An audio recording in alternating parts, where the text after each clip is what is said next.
Hi guys, it's Ian and Annabel here, and today we're going to be talking to you about the reasons why she didn't get back to you after that first date. Guys, it's great when you manage to meet a girl that you like and you manage to arrange a date with her, but all too many times after the first date, the girl either goes cold or gives you that dreaded, you're a nice guy, but let's just be friends talk. Now, this can be frustrating for the guy, especially since that's all the feedback that you get as a guy. Now, there are actually many reasons why this has happened, and once you become aware of it, you'll have far better success with dating. Some of these are, talking too much about your ex, poor manners such as being rude to the waitress staff, lying about your life, talking about yourself too much, not being positive and telegraphing that negativity. Now, here are our top 5 and we'll explain why they're so important. And if you avoid them, then you'll accelerate your dating success and we'll see her again. Not leading. This is a mistake that's made too many times where guys basically let the girl take control of the date. What guys don't realise is that women want to be led, and the last thing they want is to hear, I don't mind, whatever you want. This is usually the answer the guy gives when the girl asks where and what they plan to do for the date. It makes the guy come across as submissive, and that he gives the appearance that he's not sure in himself and that he does not know what he's doing, which is a major turn off for the girl.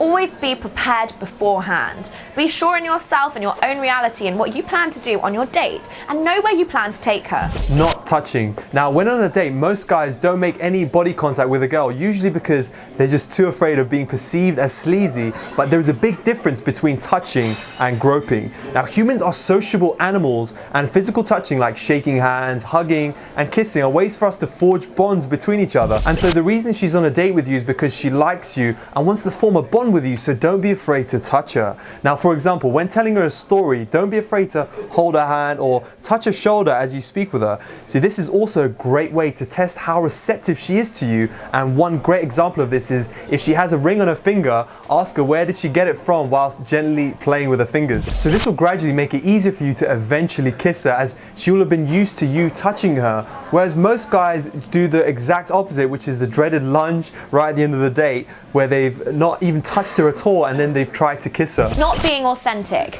We've mentioned this before, but I stress this enough. Don't be afraid to act like your own self when you're on a date. Most guys, for some reason, hide who they really are when they're on a date because they're afraid of what the girl might think of them. You have friends who like you for being you, so why wouldn't a girl like your real self? Don't be afraid to be yourself, and don't be afraid to either disagree and give your own view on topics you may talk about when on a date.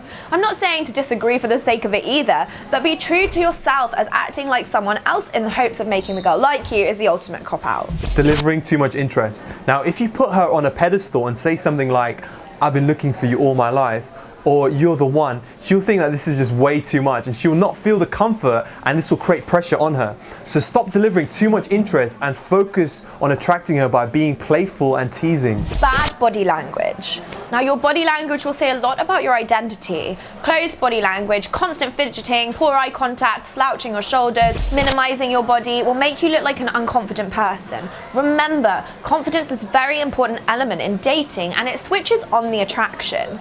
To give you a better understanding here, answer this question with honesty. How would you feel in the presence of a person who is fidgeting, can't maintain the eye contact properly with you? Did you answer? Yes, she feels the same, my friend. Therefore, you should avoid displaying bad body language and practice good body language. As always, leave your comments and any questions below and tell us your thoughts. Remember, please like, share and subscribe to our channel. I'm Annabel Pugh and this is Ian Miles, and we will see you next time.